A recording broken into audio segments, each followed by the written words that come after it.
Nothing endures forever. Not you, not me, not the things we cherish, nor the things we hate. Everything in existence is in constant motion, drifting toward an uncertain destiny. Empires fall, mountains wear away, and even the stars will eventually vanish into the void. There's an age-old adage, timeless and universal: this too shall pass. It's a phrase murmured in moments of despair and echoed in times of victory. Some trace its roots to Persia, others credit it to King Solomon. Across cultures and centuries, variations of this truth persist. It's an unavoidable reality, one we must face whether we're ready or not. Impermanence is a double-edged sword.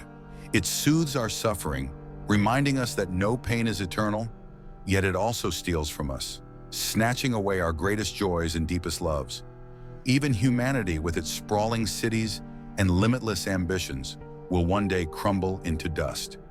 Imagine for a moment that you are at the peak of happiness. Maybe it's the embrace of someone you love, the moment you achieve a long-fought victory, or the warmth of a sunset that seems made for you alone. In that instant, you are whole. You want to stay there forever. Now imagine the opposite, a time of deep suffering, grief, heartbreak, failure. A moment so painful it seems like nothing will ever be good again. You feel stuck, as if time itself has conspired against you, trapping you in an endless loop of despair. But here's the truth. Both of these moments will pass. No matter how much you want to hold on to the good, it will slip through your fingers. And no matter how much the pain feels eternal, it too will fade, leaving only a distant memory. Heraclitus, the ancient Greek philosopher, put it simply: no man ever steps in the same river twice, for it is not the same river, and he is not the same man. Everything flows. You are never the same person from one moment to the next. Even your thoughts, your beliefs, and the way you see the world are in constant motion. And yet we resist this truth. Why? Because we crave permanence. We build relationships hoping they will last forever.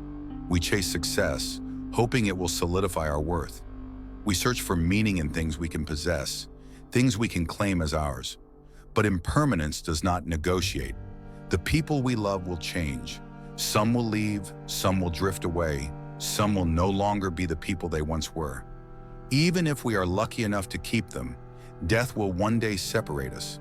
And yet impermanence is not just loss, it is also possibility. If everything were fixed, if nothing could change, then pain would be eternal, every mistake permanent, every failure final. But impermanence means reinvention. It means transformation. So the question is, do we fight against it, or do we learn to move with it?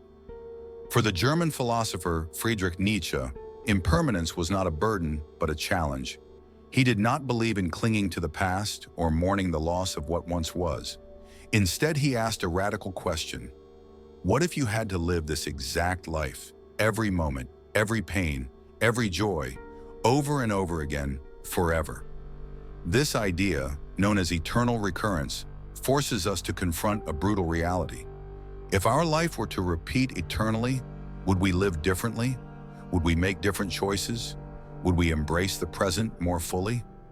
This is where amor fati comes in, the love of fate. Nietzsche did not simply advocate for acceptance of life as it is. He demanded something more radical: to love it, to own it, to say yes to everything that happens, not just in resignation, but in full embrace. To Nietzsche, impermanence wasn't a tragedy. It was fuel, a challenge to live so fully, so intensely, that the passing nature of all things became irrelevant. Because what mattered was not how long something lasted, but how deeply it was lived. Imagine for a moment what that means. It means not just tolerating hardship, but embracing it as necessary, even meaningful. It means not just acknowledging the past, but loving it. Every mistake, every heartbreak, every failure. Because without them, you would not be who you are. Nietzsche saw impermanence as a call to action.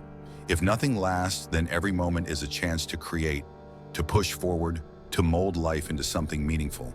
It is not about waiting for things to happen. It is about shaping them. This is the opposite of resignation. It is an act of defiance against passivity.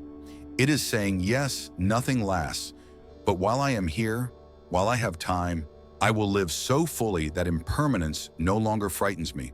If Nietzsche's response to impermanence is to seize life and to master fate, Buddhism offers an opposite yet equally profound approach: to let go.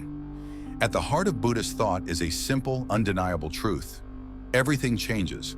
But instead of seeing this as a challenge to overcome, Buddhism teaches that our suffering comes not from change itself, but from our resistance to it. Why do we suffer when things end? Because we cling. We attach ourselves to people, to experiences, to the illusion that anything can be truly ours forever. We fight against the inevitable, trying to hold water in our hands, forgetting that the tighter we squeeze, the faster it slips through our fingers. The Buddha illustrated this with the parable of the burning house. Imagine a man trapped in a house that is on fire, but instead of escaping, he is distracted by the furniture, the walls, the objects he does not want to lose. He hesitates. He does not want to leave behind the things he loves. But the house is burning, whether he accepts it or not. This, Buddhism teaches, is our condition. We are all clinging to something that is already disappearing. We attach ourselves to the idea that love should last forever, that success should be permanent, that youth should never fade. But everything we love is already changing. Every relationship is evolving. Every moment is passing into the next. So what is the solution? Non-attachment. This does not mean apathy.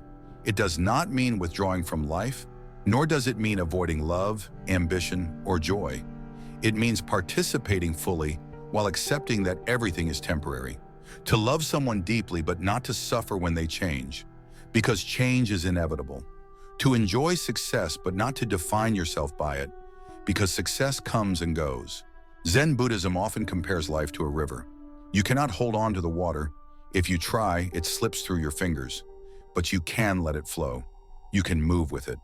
To the Buddhist mind, peace comes not from controlling impermanence, but from moving with it. Like a leaf floating down a stream, surrendering to the flow rather than resisting it. Here lies one of the deepest philosophical tensions.